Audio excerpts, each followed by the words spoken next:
A sewing mentor of mine once told me that the hardest projects build the most character, but at this point, I'm about to throw this robe out the window, and it's only day 2.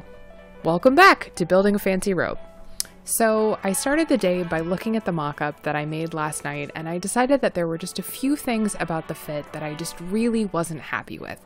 And the biggest thing were those pleats, because they pleated really nicely in the mock-up, but then when I actually put it on to fit, I realized that the pleats were pulling almost all the way out, and I really wanted to make sure that you could see those pleats, so I decided to recut the pattern. Along with that, I also decided to lengthen the pattern by about 1 inch so it would hit me at a better spot on my waist. So that's what I started with today, was lengthening the pattern. And I start by just measuring just 1 little inch down from the original bottom of the pattern, and that is going to lengthen it so I can wear it at a better spot because it was hitting me kind of high on the waist, and so I wanted something just a little bit lower so it would be comfy. And then I trace that line, and like magic, behold, the pattern is now lengthened by 1 inch. So I actually started with the back piece, which I lengthened by 1 inch, like I said, and then I decided to give myself just an extra inch between the shoulders, just because I do tend to be a little bit broad-shouldered for a lot of vintage patterns. So that's what I did here, just moved it out 1 inch, but the nice thing about doing it that way is that I was actually basically able to keep the shape of pretty much the rest of the pattern. It was just that back piece that needed a little bit of adjusting. So this was a pretty simple adjustment in terms of having to redo the whole fit. And then I put on the markings, and then I was pretty much like ready to go. Then when I went to alter the front pattern, I realized that the piece of paper wasn't large enough to accommodate the alterations that I need made, so I got out some more paper and we started from scratch. So the next step after doing the back was to adjust the fit of the front. And so the nice thing about this is that after lengthening it that inch to make sure that the back matched up with the front, all I really had to do was add 2 inches to the side. I decided to do it that way because I didn't want to alter the fit of the collar in the front, because I really liked the way that it lied on the sort of picture and in the mock-up that I had made last night. And so rather than mess with like trying to figure out the, new direction of the collar with that extra inch, I just added 2 inches, and then I figured if I need to take it in on the sides, I can.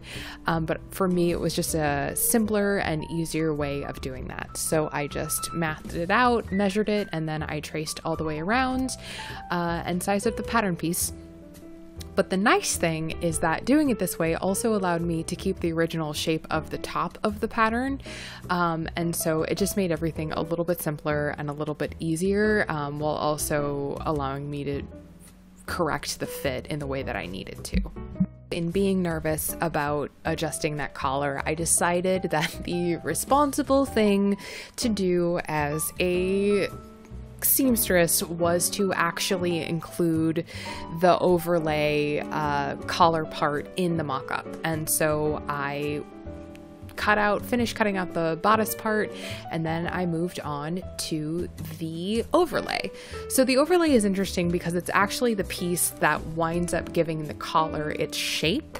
You can kind of see it up at the top, that little like Y arm is what sort of leads the fabric into a collar shape. And so what was really nice about this piece is that literally all I had to do was make it about 1 inch longer. And you'll see later I actually kind of messed it up a little bit, but don't tell anybody. So having gotten everything remeasured, it was time to cut it out, and then I checked the pattern pieces, and like I said a little bit ago, I actually wound up making the overlay piece just a little bit too long, so I just cut off the bottom real quick and dirty just to even it out and make sure that everything was good to go. Also, if you can hear the smooth sounds of a summer rainstorm, it's because it's storming like crazy at my house while I record this. So I checked to make sure that all of the other pieces were even, and they were, so that lengthening bit had worked out the way that I wanted, which was super cool. And then when I was also fitting it last night, I realized that the armholes were going to be a little bit tight. which is honestly a common problem that I have. Fun fact about me, I lost about 80 pounds a couple years ago, but because of that, my arms still carry a lot of like weight and excess skin. I'm not embarrassed about it because you know what? Everybody is beautiful, but it does mean that I have to adjust armholes a lot in my sewing because my arms are just much larger than a lot of sewing patterns accommodate for with the rest of the size of my body. So I have to do that a lot, so I'm kind of used to it, but it's no big deal. And then speaking of that, then I realized that because I was adjusting this pattern so significantly, I was gonna have to probably also do the sleeves. I hate drafting sleeves. I hate it. It's so hard. I always mess it up 14 times. And so I stared at this pattern piece in existential horror for like 5 minutes, and then I decided just to walk away from it. So then it was time for the mock-up, so I started cutting up the mock-out pieces, and it's basically the exact same thing as we did yesterday. And then I also checked the mock-up that I made yesterday with the seam length. So this was kind of interesting because I did my seams at about 1/4 of an inch. However, in the original pattern in the instructions, it actually says that the seam allowance is 3/8 of an inch. So I decided to sort of keep the more modern 1/4 inch seam allowance, just because that's kind of how my brain calculates stuff. So the next part was to put in that front overlay that's going to guide the collar. So the instructions on it were a little bit unclear as to how it connected into the shoulder bits, but so what I decided to do is just kind of go with my gut and see if I couldn't sort of figure it out. And the nice thing about sewing, I think, and one of the things that I like about projects like this, is that I've never built this exact garment before. You know, I've never had this experience before, but a lot of sewing is very intuitive. It's sort of like putting together a puzzle. You know, if you can figure out how the shapes go together, you can sort of see the thing that they're supposed to become. And so in this case, putting on the frontispiece really wound up being not that difficult because it was basically, so the way it works is kind of cool. Basically you put the right sides together and then you sew around those edges, and then you flip the whole thing inside out, or I guess right side out, depending on how you look at it, and then you press it down, and then you fundamentally made your whole collar. And then the only thing else that needs to do is the little sort of trim around the neck, which I'm going to do later in the video. So I pinned it in place, I sewed it all together, and then the next step was to flip it right side out and see how it came together. It's pretty simple, pretty self-explanatory. I sewed it, flipped it out, and then I did the same thing to the other side, and I pressed it down, and then at that point I had what kind of looked like a pretty legit 1930s, 1940s big collar, which was really exciting because you could see the garment sort of starting to take shape. So the shape of the collar was a little bit weird when I did this because I realized that when I adjusted the pattern, I had sort of lazily drawn the angle. So I went in and corrected that, and then it was time to cut the collar. And here's where things started to fall apart. So the first thing I did was took the original collar pattern, which was basically a square with kind of a flared edge, and I traced it out. Now I only increased the back by 1 inch. But I don't know why I decided to do it this way, but I was really dumb and I extended the collar 2 inches, not 1 inch. So my math was already off to start. And that was the first part of the problem. So here I'm drawing that incorrect 2 inches, and then it was time to cut out the pattern. So I cut it out, not very exciting, this part, but I feel like it's important to honor the process, even when you make mistakes. So I cut out the pattern piece, and then I went and I grabbed some scrap fabric, and then it was time to cut out this new collar piece, which I also screwed up. So I went to put the collar onto the garment, and immediately I realized that for as much time as I spent yesterday talking about how genius it was that they indicated you're supposed to cut the collar on a fold, I forgot to cut the collar on the fold, so I had to sew that part up, and then I went ahead and I pinned it in place, and I tacked it down, and then it was time to try it on again. And I forgot how to get dressed for a long time. It was a bit of a struggle, but then finally I got it on my body, and I realized that now it was too big. It went from being a little bit too small to pretty much way too big. I tend to do this a lot when I'm sewing. I think I just sort of like overestimate how large I am in space because I'm used to being larger than I am now. But I really liked the shape of the collar. I really liked the fit on the back. It was just kind of those sides were a little bit large. So what I decided to do was, rather than recut the whole thing again, I wanted to see if I could adjust the fit based just on those pleats in the front. And so that was the next step. So I took the mock-up back and I undid the pleats that I had already made. And then I sort of started playing around with the fit of the new pleats. I hadn't done any marking while I tried it on because I just thought I would sort of like eyeball it and hope for the best. Like I said, I have terrible habits when I sew. Don't be like me when you grow up. And then I literally cut out like 15 minutes of this segment because I just forgot how to pleat. It became the most struggle bussy, ridiculous situation. I was so frustrated.